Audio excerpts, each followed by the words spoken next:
Georgi Mikhaïev-Dimitrov. Fascisme et classe ouvrière.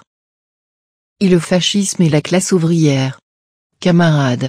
Déjà le 6e congrès de l'Internationale communiste avertissait le prolétariat international de la maturation d'une nouvelle offensive fasciste et appelait à la lutte contre elle. Le congrès indiquait que des tendances fascistes et des germes du mouvement fasciste existent presque partout, sous une forme plus ou moins développée. Dans les conditions de la crise économique extrêmement profonde, de l'aggravation marquée de la crise générale du capitalisme, du développement de l'esprit révolutionnaire dans les masses travailleuses, le fascisme est passé à une vaste offensive. La bourgeoisie dominante cherche de plus en plus le salut dans le fascisme, afin de prendre contre les travailleurs des mesures extraordinaires de spoliation, de préparer une guerre de brigandage impérialiste, une agression contre l'Union soviétique, l'asservissement et le partage de la Chine et sur la base de tout cela de conjurer la révolution. Les milieux impérialistes tentent de faire retomber tout le poids de la CIRS sur les épaules des travailleurs. C'est pour cela qu'ils ont besoin du fascisme. Ils s'efforcent de résoudre le problème des marchés par l'asservissement du peuple faible, par l'aggravation du joug colonial et par un nouveau partage du monde au moyen de la guerre. C'est pour cela qu'ils ont besoin du fascisme. Ils s'efforcent de devancer la montée des forces de la révolution en écrasant le mouvement révolutionnaire des ouvriers et des paysans et en lançant une agression militaire contre l'Union soviétique, rempart du prolétariat mondial. C'est pour cela qu'ils ont besoin du fascisme. Dans une série de pays, notamment en Allemagne, ces milieux impérialistes ont réussi, avant le tournant décisif des masses vers la révolution, à infliger une défaite au prolétariat et à instaurer la dictature fasciste. Mais ce qui est caractéristique pour la victoire du fascisme, c'est précisément la circonstance que cette victoire, d'une part, atteste la faiblesse du prolétariat, désorganisé et paralysé par la politique social-démocrate, scissionniste de collaboration de classe avec la bourgeoisie, et, d'autre part, exprime la faiblesse de la bourgeoisie elle-même, qui est prise de peur devant la réalisation de l'unité de lutte de la classe ouvrière, prise de peur devant la révolution et n'est plus en état de maintenir sa dictature sur les masses, par les vieilles méthodes de démocratie bourgeoise et de parlementarisme. Le caractère de classe du fascisme. Le fascisme au pouvoir est, comme l'a caractérisé avec raison la 13e séance plénière du comité exécutif de l'Internationale communiste, la dictature terroriste ouverte des éléments les plus réactionnaires, les plus chauvins, les plus impérialistes du capital financier. La variété la plus réactionnaire du fascisme, c'est le fascisme du type allemand. Il s'intitule impudemment national-socialisme sans avoir rien de commun avec le socialisme allemand. Le fascisme allemand ce n'est pas seulement un nationalisme bourgeois, c'est un chauvinisme bestial. C'est un système gouvernemental de banditisme politique, un système de provocation et de torture à l'égard de la classe ouvrière et des éléments révolutionnaires de la paysannerie, de la petite bourgeoisie et des intellectuels. C'est la barbarie médiévale et la sauvagerie. C'est une agression effrénée à l'égard des autres peuples et des autres pays. Le fascisme allemand apparaît comme la troupe de choc de la contre-révolution internationale, comme le principal fomentateur de la guerre impérialiste, comme l'instigateur de la croisade contre l'Union soviétique, la grande patrie des travailleurs du monde entier. Le fascisme, ce n'est pas une forme du pouvoir d'État qui, prétendument, se place au-dessus des deux classes, du prolétariat et de la bourgeoisie, ainsi que l'affirmait, par exemple, Otto Bauer. Ce n'est pas la petite bourgeoisie en révolte qui s'est emparée de la machine d'État, comme le déclarait le socialiste anglais Bresford. Non. Le fascisme, ce n'est pas un pouvoir au-dessus des classes, ni le pouvoir de la petite bourgeoisie ou des éléments déclassés du prolétariat sur le capital financier. Le fascisme, c'est le pouvoir du capital financier lui-même. C'est l'organisation de la répression terroriste contre la classe ouvrière et la partie révolutionnaire de la paysannerie et des intellectuels. Le fascisme en politique extérieure, c'est le chauvinisme sous sa forme la plus grossière, cultivant une haine bestiale contre les autres peuples. Il est nécessaire de souligner avec une vigueur particulière ce véritable caractère du fascisme, parce que le masque de la démagogie sociale a permis au fascisme d'entraîner à sa suite, dans une série de pays, les masses de la petite bourgeoisie désaxée par la crise, et même certaines parties des couches les plus arriérées du prolétariat, qui n'auraient jamais suivi le fascisme si elles avaient compris son caractère de classe réelle, sa véritable nature. le développement du fascisme et la dictature fasciste elle-même, revêtent dans les différents pays des formes diverses, selon les conditions historiques, sociales et économiques, selon les particularités nationales et la situation internationale du pays donné. Dans certains pays, principalement là où le fascisme n'a pas de large base dans les masses et où la lutte des différents groupements dans le camp de la bourgeoisie fasciste elle-même est assez forte, le fascisme ne se résout pas du premier coup à liquider le Parlement et laisse aux autres partis bourgeois, de même qu'à la social-démocratie, une certaine légalité. Dans d'autres pays, où la bourgeoisie dominante appréhende l'approche explosion de la révolution, le fascisme établit son monopole politique illimité ou bien du premier coup, ou bien en renforçant de plus en plus la terreur et la répression à l'égard de tous les partis et groupements concurrents.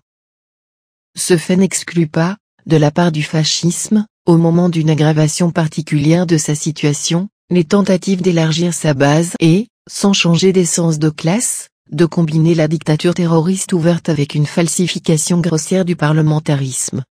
L'arrivée du fascisme au pouvoir, ce n'est pas la substitution ordinaire d'un gouvernement bourgeois à un autre, mais le remplacement d'une forme étatique de la domination de classe de la bourgeoisie, la démocratie bourgeoise, par une autre forme de cette domination, la dictature terroriste déclarée. Méconnaître cette distinction serait une faute grave, qui empêcherait le prolétariat révolutionnaire de mobiliser les couches laborieuses les plus étendues de la ville et de la campagne pour la lutte contre la menace de la prise du pouvoir par les fascistes, et d'utiliser les contradictions existant dans le camp de la bourgeoisie elle-même. Mais c'est une faute non moins grave et non moins dangereuse de sous-estimer l'importance que revêtent, pour l'instauration de la dictature fasciste, les mesures réactionnaires de la bourgeoisie, qui s'aggravent aujourd'hui dans les pays de démocratie bourgeoise, et qui écrasent les libertés démocratiques des travailleurs, falsifient et rognent les droits du Parlement, accentuent la répression contre le mouvement révolutionnaire. Camarades, on ne saurait se faire de l'arrivée du fascisme au pouvoir l'idée simpliste et unie qu'un comité quelconque du capital financier déciderait d'instaurer à telle date la dictature fasciste. En réalité, le fascisme arrive ordinairement au pouvoir dans une lutte réciproque, parfois aiguë, avec les vieux partis bourgeois ou une portion déterminée d'entre eux, dans une lutte qui se mène même à l'intérieur du camp fasciste et qui en arrive parfois à des collisions armées, comme nous l'avons vu en Allemagne, en Autriche, et dans d'autres pays. Tout cela sans affaiblir cependant l'importance du fait qu'avant l'instauration de la dictature fasciste, les gouvernements bourgeois passent ordinairement par une série d'étapes préparatoires et prennent une série de mesures réactionnaires contribuant à l'avènement direct du fascisme.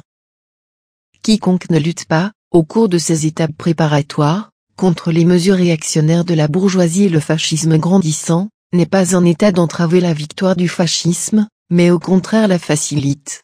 Les chefs de la social-démocratie estompaient et cachaient aux masses le vrai caractère de classe du fascisme, ils n'appelaient pas à la lutte contre les mesures réactionnaires de plus en plus fortes de la bourgeoisie.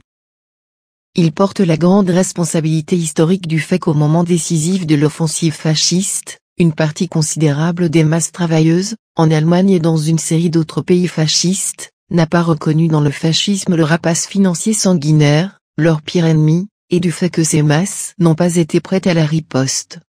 Quelle est donc la source de l'influence du fascisme sur les masses?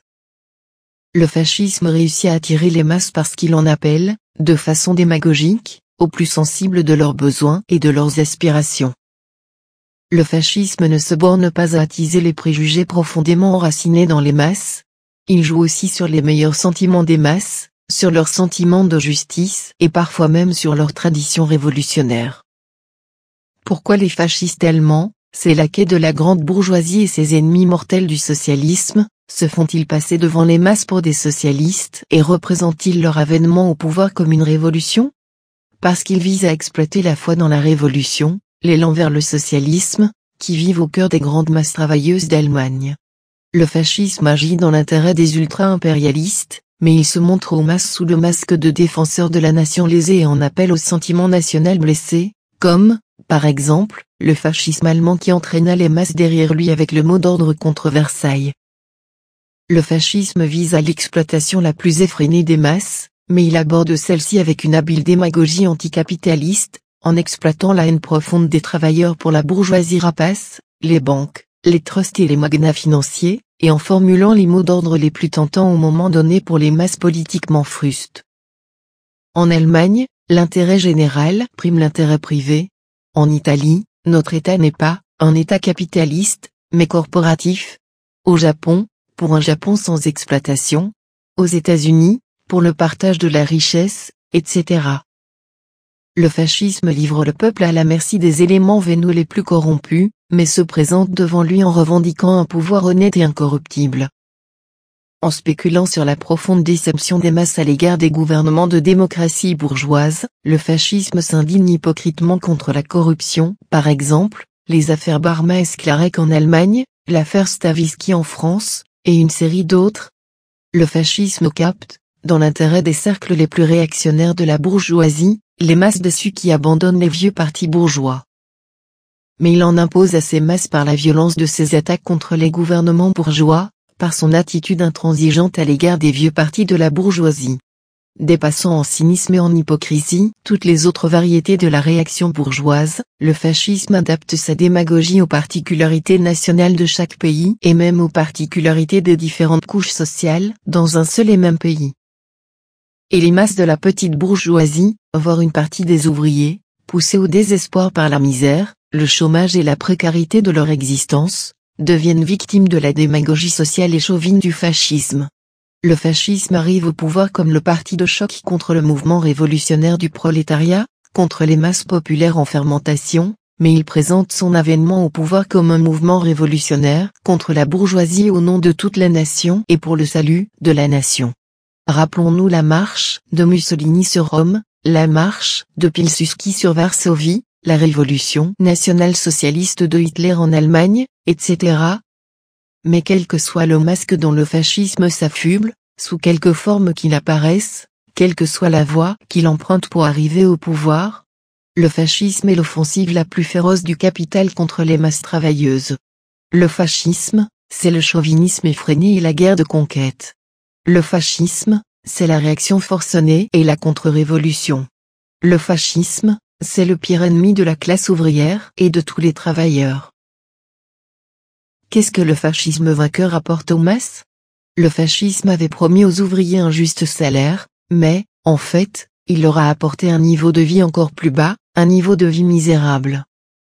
Il avait promis du travail aux chômeurs, mais, en fait, il leur a apporté des tortures de la faim encore plus pénibles, un travail forcé, un travail servile. En fait, il transforme les ouvriers et les chômeurs en parias de la société capitaliste sans aucun droit. Il détruit leurs syndicats. Il les prive du droit de faire grève et les empêche d'éditer la presse ouvrière. Il les embrigade de force dans les organisations fascistes. Il dilapide les fonds de leurs assurances sociales. Quant aux fabriques et aux usines, il en fait des casernes où règne l'arbitraire effréné des capitalistes. Le fascisme avait promis à la jeunesse travailleuse de lui ouvrir largement la voie d'un brillant avenir. En fait, il a apporté les licenciements en masse de la jeunesse des entreprises, les camps de travail et le dressage militaire sans répit pour la guerre de conquête. Le fascisme avait promis aux employés, aux petits fonctionnaires, aux intellectuels d'assurer leur subsistance, d'abolir la toute-puissance des trusts et la spéculation du capital bancaire. En fait, il leur a apporté une incertitude du lendemain et un désespoir plus grand encore. Il les soumet à une nouvelle bureaucratie composée de ses partisans les plus dévoués. Il établit une dictature insupportable des trusts. Il sème dans des proportions inouïes la corruption, la décomposition. Le fascisme avait promis à la paysannerie ruinée, tombée dans la misère, de liquider le joug des dettes, d'abolir les fermages et même d'aliéner sans compensation les terres des propriétaires fonciers au profit des paysans sans terre et en train de se ruiner. En fait, il établit un asservissement inouï de la paysannerie laborieuse au trust et à l'appareil d'État fasciste. Il pousse jusqu'aux dernières limites l'exploitation de la masse fondamentale de la paysannerie par les gros propriétaires fonciers, les banques et les usuriers. L'Allemagne sera un pays agricole, ou elle ne sera pas, déclara solennellement Hitler. Eh bien, qu'est-ce que les paysans ont reçu en Allemagne, sous Hitler? Le moratorium 1, déjà annulé? Ou la loi sur l'héritage de la ferme paysanne, qui pousse à évincer des campagnes des millions de fils et de filles de paysans et à en faire des mendiants? Les salariés agricoles sont convertis en demi-serfs, privés même du droit élémentaire de libre déplacement. La paysannerie laborieuse est privée de la possibilité de vendre sur le marché les produits de son exploitation. Et en Pologne? Le paysan polonais, écrit le journal polonais KSA, use de procédés et de troyens employés, peut-être, seulement à l'époque du Moyen-Âge. Il fait couver le feu dans son poêle et le prête à son voisin, il divise les allumettes en plusieurs fragments, il emprunte de petits morceaux de savon noir, il fait bouillir des tonneaux à rang pour obtenir de l'eau salée. Ce n'est pas là une fable, mais la situation réelle de la campagne, et chacun peut s'en convaincre. Or, ce ne sont pas les communistes qui écrivent ces choses, camarades, mais un journal réactionnaire polonais. Encore n'est-ce pas tout, loin de là. Chaque jour, dans les camps de concentration de l'Allemagne fasciste, dans les sous-sols de la Gestapo, dans les cachots polonais, dans les sûretés générales bulgares et finlandaises, dans la Glavniach de Belgrade, dans la Siguranza roumaine, dans les îles d'Italie, on fait subir aux meilleurs fils de la classe ouvrière, aux paysans révolutionnaires, aux champions d'un radieux avenir de l'humanité, des violences et des brimades si répugnantes qu'elles font pâlir les agissements les plus infâmes de l'Ukraine tsariste. 2.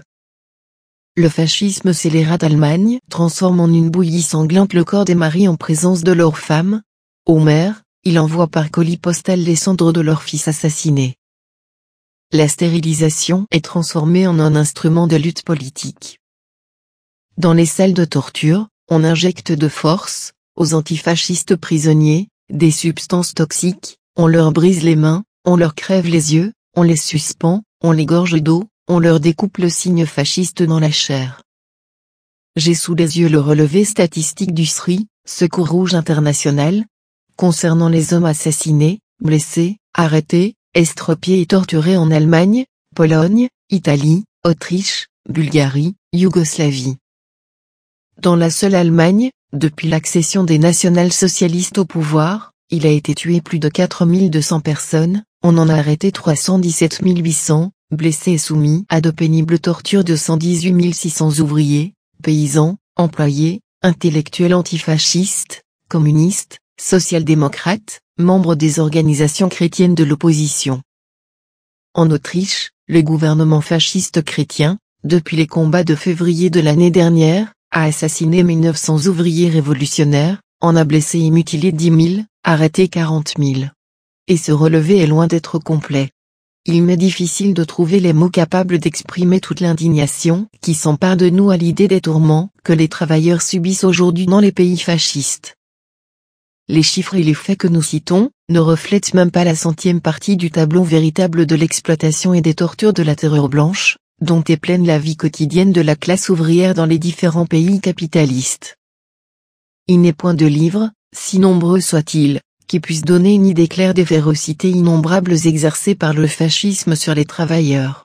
C'est avec une émotion profonde et un sentiment de haine à l'égard des bourreaux fascistes que nous inclinons les drapeaux de l'internationale communiste devant la mémoire inoubliable de John Scheer, Fritz Schulz, Lütgen en Allemagne, Coleman Wallich et Münkreter en Autriche, Chalet et Fürst en Hongrie, Kofardjiev, Lutibrodsky et Voïkov en Bulgarie, devant la mémoire des milliers et des milliers d'ouvriers, de paysans, de représentants des intellectuels progressistes, communistes, social-démocrates et sans parti, qui ont donné leur vie dans la lutte contre le fascisme. Nous saluons de cette tribune le chef du prolétariat allemand et président d'honneur de notre congrès, le camarade Thälmann. Nous saluons les camarades Rákosi, Gramsci, Antikainen. Nous saluons Thomas Monecki, depuis 18 ans déjà langui en prison, et les milliers d'autres prisonniers du capital et du fascisme, et nous leur disons, frères de lutte, frères d'armes, vous n'êtes pas oubliés. Nous sommes avec vous. Chaque heure de notre vie, chaque goutte de notre sang, nous le donnerons pour vous affranchir et affranchir tous les travailleurs du honteux régime fasciste. Camarades. Lénine nous avertissait déjà que la bourgeoisie réussirait peut-être à frapper d'une terreur féroce les travailleurs et à repousser pour un temps plus ou moins bref les forces croissantes de la révolution, mais que, de toute façon, elle ne réussirait pas à échapper à sa perte. La vie, écrivait Lénine, l'emportera. La bourgeoisie a beau se démener, s'exaspérer à en perdre la raison, dépasser toutes les bornes, commettre sottise sur sottise, se venger d'avance des bolcheviks et s'efforcer de massacrer une fois de plus comme aux Indes, en Hongrie, en Allemagne et ailleurs des centaines de milliers de bolcheviks jeunes et vieux. Elle fait en agissant ainsi ce qu'ont toujours fait les classes condamnées par l'histoire. Les communistes doivent savoir que l'avenir leur appartient, quoi qu'il arrive. C'est pourquoi nous pouvons et nous devons unir dans la grande lutte révolutionnaire l'ardeur la plus passionnée sous sang-froid le plus grand et à l'estimation la plus froide des agitations forcenées de la bourgeoisie. V. I. Lénine, œuvre, t. 31, p. 81. Oui, si nous-mêmes et le prolétariat du monde entier marchons d'un pas ferme dans la voie que nous indique Lénine, la bourgeoisie périra quoi qu'elle fasse. La victoire du fascisme est-elle inévitable? Pourquoi et de quelle façon le fascisme a-t-il pu vaincre? Le fascisme est le pire ennemi de la classe ouvrière et des travailleurs. Le fascisme est l'ennemi des 9/10 du peuple allemand, des 9/10 du peuple autrichien, des 9/10 des autres peuples des pays fascistes. Comment, de quelle manière, ce pire ennemi a-t-il pu vaincre?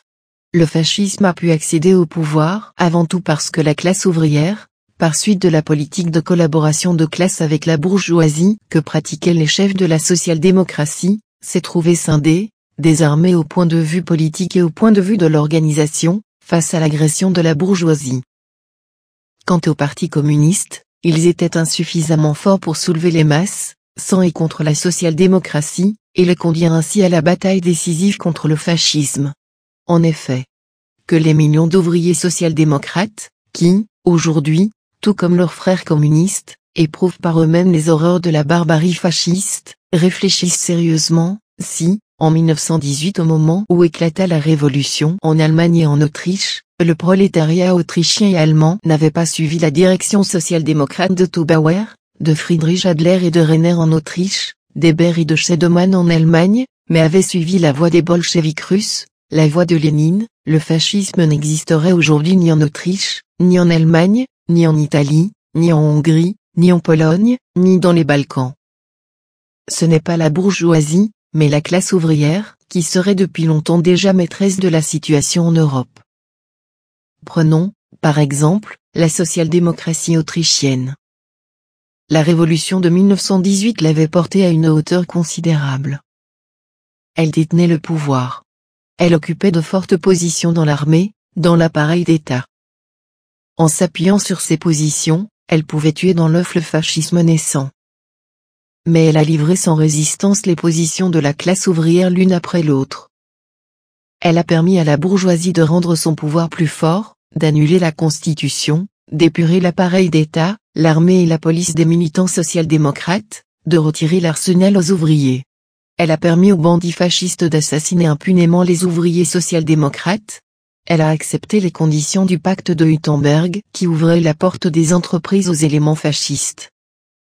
En même temps, les chefs de la social-démocratie bourraient le crâne aux ouvriers, à l'aide du programme de Linz, qui prévoyait le recours éventuel à la violence armée contre la bourgeoisie et l'instauration de la dictature du prolétariat, en les assurant que le parti répondrait par l'appel à la grève générale et à la lutte armée si les classes dirigeantes usaient de violence à l'égard de la classe ouvrière. Comme si toute la politique de préparation de l'agression fasciste contre la classe ouvrière n'était pas une succession de violences, exercées contre elle, sous le voile des formes constitutionnelles. Même à la veille des batailles de février et pendant ces batailles, la direction de la social-démocratie autrichienne a laissé le Schutzbund, qui luttait héroïquement, isolé des grandes masses, et elle a voué le prolétariat autrichien à la défaite. La victoire du fascisme était-elle inévitable en Allemagne? Non, la classe ouvrière allemande pouvait la conjurer. Mais, pour cela, elle aurait dû parvenir à réaliser le front unique prolétarien antifasciste, elle aurait dû obliger les chefs de la social-démocratie à cesser leur campagne contre les communistes et à accepter les propositions répétées du Parti communiste sur l'unité d'action contre le fascisme. Lors de l'offensive du fascisme et de la liquidation graduelle par la bourgeoisie des libertés démocratiques bourgeoises, elle n'aurait pas dû se contenter des résolutions verbales de la social-démocratie, mais répondre par une véritable lutte de masse, qui eût entravé les plans fascistes de la bourgeoisie allemande. Elle aurait dû empêcher l'interdiction, par le gouvernement Braunschweig, de l'association de combattants rouges, établir entre cette association et les Reichsbanner, qui comptait près d'1 million de membres, une liaison de combat et obliger Braunschweig à armer l'une et l'autre pour riposter aux bandes fascistes et les écraser. Elle aurait dû contraindre les leaders social-démocrates placés à la tête du gouvernement prussien à prendre des mesures de défense contre le fascisme, à arrêter les chefs fascistes, à interdire leur presse, à confisquer leurs ressources matérielles et les ressources des capitalistes qui finançaient le mouvement fasciste, à dissoudre les organisations fascistes, à leur enlever leurs armes, etc. Puis, elle aurait dû obtenir le rétablissement et l'extension de toutes les formes d'assistance sociale et l'établissement d'un moratoire et de secours pour les paysans, en train de se ruiner sous l'effet des crises, en imposant les banques et les trusts, afin de s'assurer de cette façon le soutien de la paysannerie travailleuse. Cela n'a pas été fait par la faute de la social-démocratie d'Allemagne, et c'est pourquoi le fascisme a su vaincre. La bourgeoisie et les nobles devaient-ils inévitablement triompher en Espagne, pays où se combinent si avantageusement les forces de l'insurrection prolétarienne et de la guerre paysanne? Les socialistes espagnols étaient au gouvernement dès les premiers jours de la Révolution. Ont-ils établi une liaison de combat entre les organisations ouvrières de toutes les tendances politiques, y compris communistes, et anarchistes? Ont-ils soudé la classe ouvrière en une organisation syndicale unique? Ont-ils exigé la confiscation de toutes les terres des propriétaires fonciers, de l'Église, des couvents au profit des paysans, pour gagner ces derniers à la Révolution? Ont-ils tenté de lutter pour le droit des Catalans et des Basques à disposer d'eux-mêmes, pour l'affranchissement du Maroc? Ont-ils procédé dans l'armée à l'épuration des éléments monarchistes et fascistes, pour préparer son passage du côté des ouvriers et des paysans? Ont-ils dissous la garde civile, exécré du peuple et bourreau de tous les mouvements populaires? Ont-ils frappé le parti fasciste de Gilles Robles? Ont-ils porté des coups à l'Église catholique, pour abattre sa puissance? Non, ils n'ont rien fait de tout cela. Ils ont repoussé les propositions répétées des communistes sur l'unité d'action contre l'offensive de la bourgeoisie, des propriétaires fonciers et du fascisme. Ils ont voté des lois électorales qui ont permis à la réaction de conquérir la majorité des Cortes, des lois réprimant les mouvements populaires, des lois en vertu desquelles on juge actuellement les héroïques mineurs des Asturies. Ils ont fait fusiller par la garde civile les paysans en lutte pour la terre, etc. C'est ainsi que la social-démocratie a frayé au fascisme la route du pouvoir, et en Allemagne et en Autriche et en Espagne, en désorganisant et en divisant les rangs de la classe ouvrière. Camarades, le fascisme a vaincu aussi, parce que le prolétariat s'est trouvé coupé de ses alliés naturels. Le fascisme a vaincu parce qu'il a réussi à entraîner à sa suite les grandes masses de la paysannerie, du fait que la social-démocratie pratiquait au nom de la classe ouvrière une politique en réalité anti-paysanne. Le paysan avait vu se succéder au pouvoir une série de gouvernements social-démocrates qui, à ses yeux, personnifiaient le pouvoir de la classe ouvrière, mais pas un d'entre eux n'avait résolu le problème de la misère paysanne, pas un d'entre eux n'avait donné la terre à la paysannerie. La social-démocratie d'Allemagne n'avait pas touché aux propriétaires fonciers, elle entravait les grèves des ouvriers agricoles. Le résultat, c'est que ceux-ci, en Allemagne, bien avant l'accession de Hitler au pouvoir, abandonnèrent les syndicats réformistes et, dans la plupart des cas, passèrent au casque d'acier et aux national-socialistes. Le fascisme a vaincu encore parce qu'il a réussi à pénétrer dans les rangs de la jeunesse, du moment que la social-démocratie détournait la jeunesse ouvrière de la lutte de classe, que le prolétariat révolutionnaire n'avait pas déployé parmi les jeunes le travail éducatif nécessaire et n'avait pas réservé une attention suffisante à la lutte pour ses intérêts et ses aspirations spécifiques. Le fascisme a su saisir le besoin d'activité combative, particulièrement vif chez les jeunes, et il a entraîné une partie considérable d'entre eux dans ces détachements de combat. La nouvelle génération de la jeunesse masculine et féminine n'a pas passé par les horreurs de la guerre. Elle sent peser sur ses épaules tout le fardeau de la crise économique, du chômage et de l'effondrement de la démocratie bourgeoise. Faute de perspectives d'avenir, des couches considérables de jeunes se sont avérées particulièrement sensibles à la démagogie fasciste, qui leur dessinait un avenir tentant lors de la victoire du fascisme. Dans cet ordre d'idées, nous ne pouvons omettre une série de fautes commises par les partis communistes, fautes qui ont freiné notre lutte contre le fascisme. Il y avait dans nos rangs une sous-estimation inadmissible du danger fasciste, sous-estimation, qui jusqu'à présent, n'est pas liquidée partout. Il y avait autrefois dans nos partis des points de vue du genre de l'Allemagne n'est pas l'Italie. Autrement dit, le fascisme a pu vaincre en Italie, Mais sa victoire est impossible en Allemagne. Ce pays étant un pays hautement développé sous le rapport de l'industrie, hautement cultivé, riche des traditions de 40 années de mouvement ouvrier, où le fascisme est impossible. Il y avait aussi des points de vue qui existent encore aujourd'hui, du genre de celui-ci: dans les pays de démocratie bourgeoise classique, il n'y a pas de terrain pour le fascisme. Ces points de vue ont pu et peuvent contribuer à diminuer la vigilance à l'égard du danger fasciste et entraver la mobilisation du prolétariat dans la lutte contre le fascisme. On peut citer également de nombreux cas où les communistes ont été pris au dépourvu par le coup d'État fasciste. Souvenez-vous de la Bulgarie, où la direction de notre parti a pris une position neutre et, au fond, opportuniste à l'égard du coup d'État du 9 juin 1923. De la Pologne où, en mai 1926, la direction du Parti communiste, ayant apprécié d'une façon erronée les forces motrices de la révolution polonaise, n'a pas su distinguer le caractère fasciste du coup d'État de Pilsudski et s'est traîné à la queue des événements. De la Finlande où notre parti, se basant sur une idée fausse de la fascisation lente, graduelle, a laissé passer le coup d'État fasciste préparé par un groupe dirigeant de la bourgeoisie, coup d'État qui a pris le parti et la classe ouvrière au dépourvu.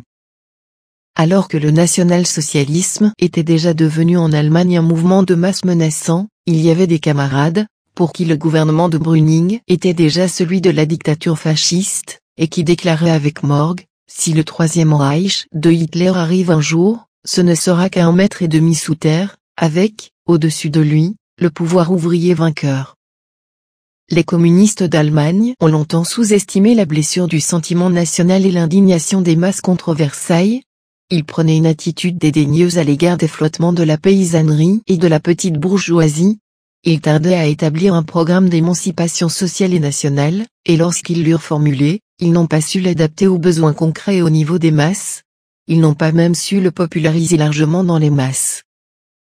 Dans plusieurs pays, on substituait à la nécessité de déployer la lutte de masse contre le fascisme des raisonnements stériles sur le caractère du fascisme en général et une étroitesse sectaire en ce qui concernait la manière de poser et de résoudre les tâches politiques d'actualité du parti. Camarades, si nous parlons des causes de la victoire du fascisme, si nous signalons la responsabilité historique de la social-démocratie pour la défaite de la classe ouvrière, si nous notons aussi nos propres erreurs dans la lutte contre le fascisme, ce n'est pas simplement parce que nous voulons fouiller le passé. Nous ne sommes pas des historiens détachés de la vie, nous sommes des combattants de la classe ouvrière, tenus de répondre à la question qui tourmente des millions d'ouvriers: peut-on, et par quels moyens, prévenir la victoire du fascisme? Et nous répondons à ces millions d'ouvriers: oui, il est possible de barrer la route au fascisme. C'est parfaitement possible. Cela dépend de nous-mêmes, des ouvriers, des paysans, de tous les travailleurs. La possibilité de prévenir la victoire du fascisme dépend avant tout de l'activité combative de la classe ouvrière elle-même, de l'union de ses forces en une armée combative unique luttant contre l'offensive du capital et du fascisme. Le prolétariat, en réalisant son unité de combat, paralyserait l'action du fascisme sur la paysannerie, la petite bourgeoisie des villes, la jeunesse et les intellectuels. Il saurait en neutraliser une partie et attirer l'autre à ses côtés. Deuxièmement, cela dépend de l'existence d'un fort parti révolutionnaire, dirigeant de façon juste la lutte des travailleurs contre le fascisme. Un parti qui appelle systématiquement les ouvriers à reculer devant le fascisme et permet à la bourgeoisie fasciste de renforcer ses positions, un tel parti mènera inévitablement les ouvriers à la défaite. Troisièmement, cela dépend de la juste politique de la classe ouvrière à l'égard de la paysannerie et des masses petites bourgeoises de la ville. Ces masses, il faut les prendre telles qu'elles sont, et non pas telles que nous voudrions les voir. C'est seulement dans le cours de la lutte qu'elles surmonteront leurs doutes et leurs hésitations. C'est seulement si nous prenons une attitude de patience à l'égard de leurs inévitables hésitations et si le prolétariat leur accorde son appui politique, qu'elles s'élèveront à un degré supérieur de conscience révolutionnaire et d'activité. Quatrièmement, cela dépend de la vigilance et de l'action du prolétariat révolutionnaire au bon moment.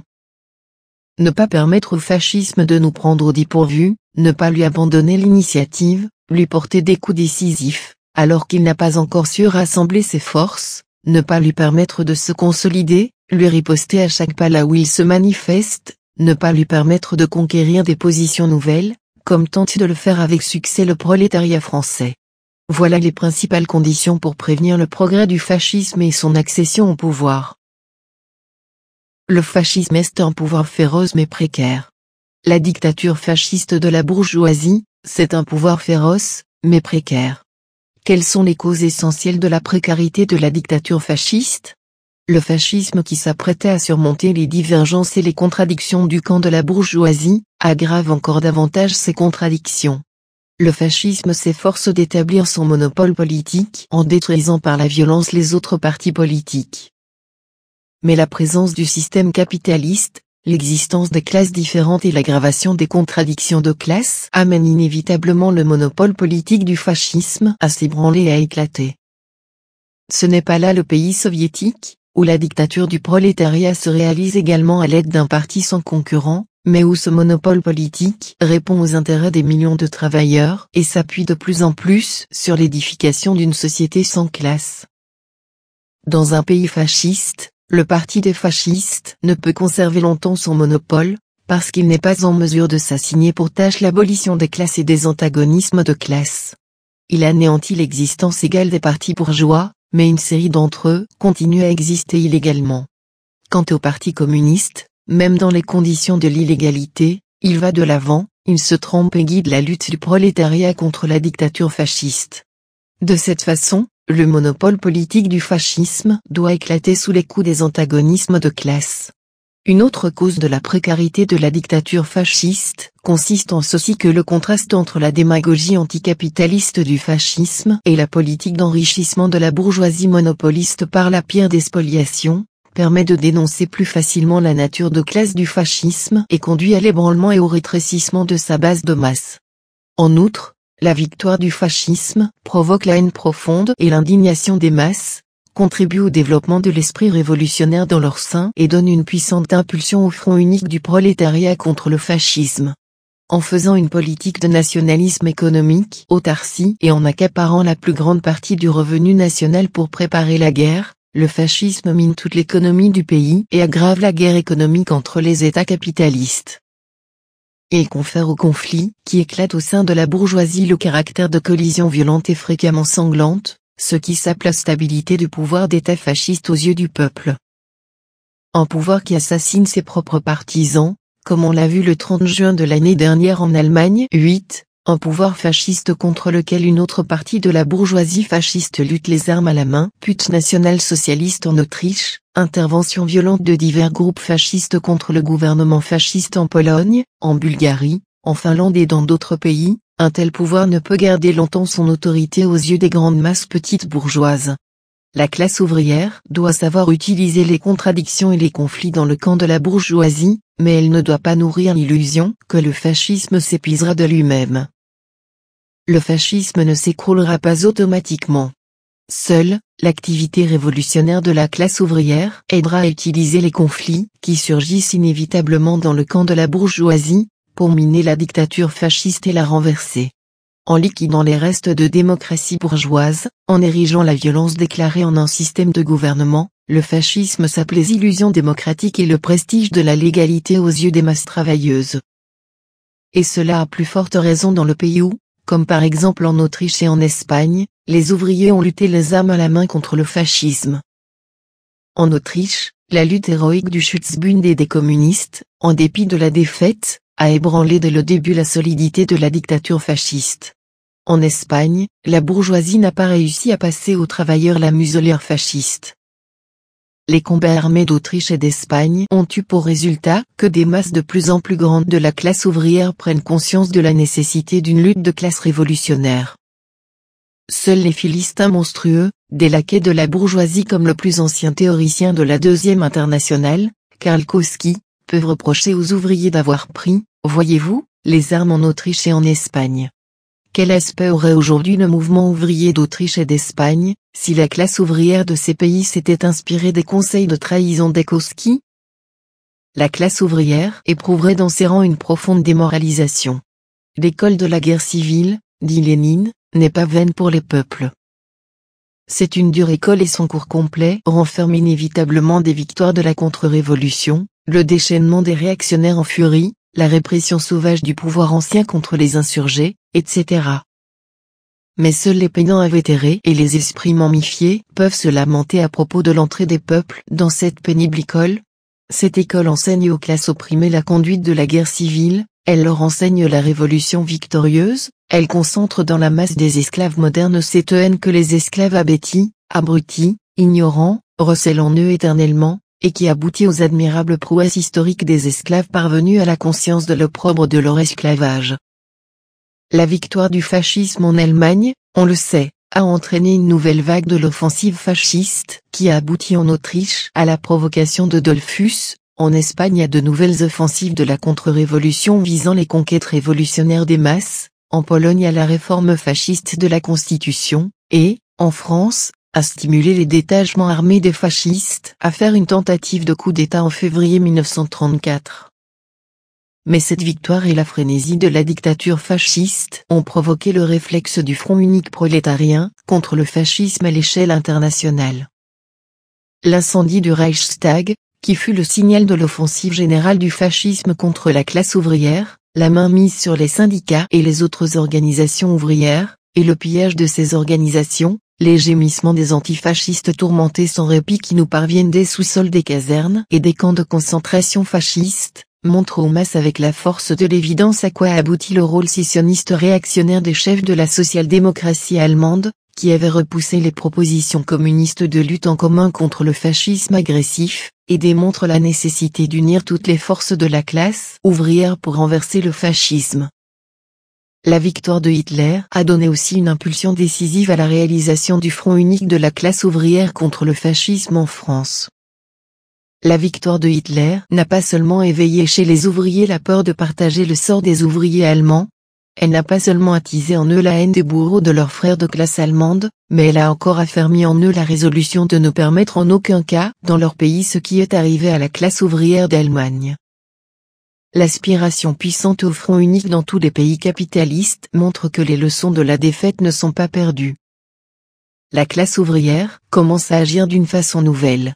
L'initiative des partis communistes, pour organiser le front unique et l'abnégation sans réserve des communistes et des ouvriers révolutionnaires, dans la lutte contre le fascisme, ont eu pour conséquence de porter à un degré sans précédent l'autorité de l'internationale communiste.